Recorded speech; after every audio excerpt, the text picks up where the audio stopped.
In the nearly 40 years since the United States dropped the atom bomb on Hiroshima and Nagasaki, Japan at the end of World War II, there's been very little research done on the impact of the nuclear threat on children and adolescents.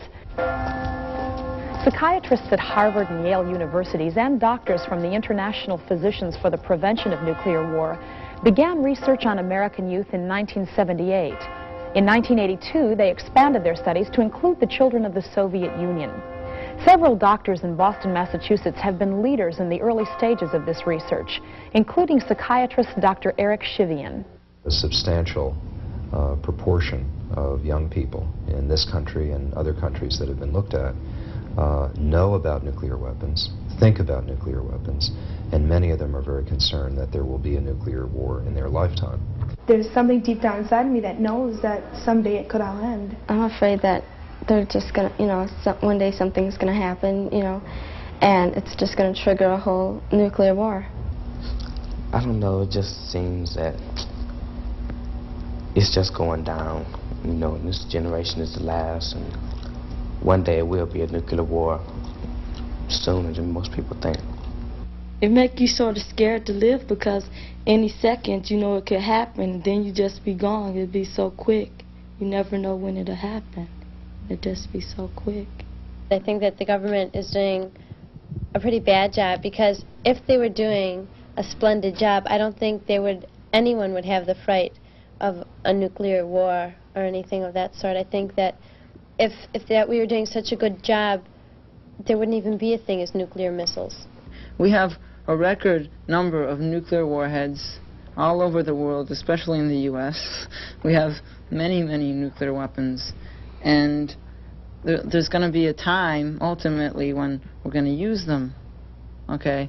And the threat is getting bigger and bigger that there's going to be a nuclear war. Do something about it.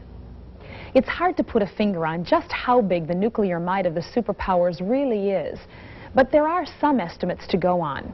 Ian Harris, a peace studies professor at the University of Wisconsin-Milwaukee, uses this analogy in his college classes. This is one little BB. Imagine that this BB represents all of the destructive capacity of the atomic bomb that was dropped at Hiroshima at the end of World War II. Now, the combination of all of these BBs is roughly equal to the capacity of the United States and Soviet arsenals today.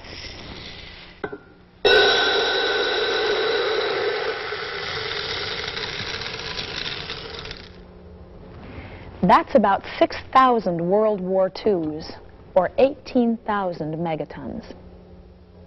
According to the Center for Defense Information, a nonpartisan, nonprofit think tank of retired military officers located in Washington, D.C., the United States can explode approximately 11,500 nuclear weapons on the Soviet Union. The Soviets can explode an estimated 8,500 weapons on the United States. In total, there are approximately 50,000 nuclear weapons in the world arsenal. Now, what does that mean to you? Well, for starters, it means that mankind has the ability to thoroughly destroy the world and its inhabitants. It raises questions about the survivability of a nuclear conflict of any kind, and it makes us wonder what the world might be like after a nuclear war. What are the effects of a nuclear war? An all-out nuclear war with 6,000 megatons of explosions, which is about a third of what we have available to us, we and the Soviets. 750 million people would die in the Northern Hemisphere outright.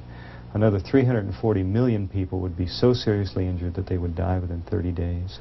And then in the Southern Hemisphere, where no weapons went off at all, between 1 and 3 billion people would die from starvation and epidemics.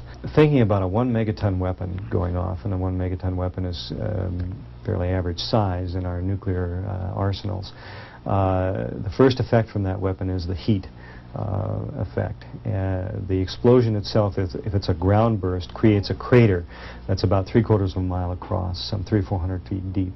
And everything in that crater is taken up in the air, pulverized, made into dust. Dirt, concrete, buildings, people are made into radioactive fallout. People that are on the outside of that, say 3 or 4 miles away, feel the heat effect from that, like the sun on a warm day.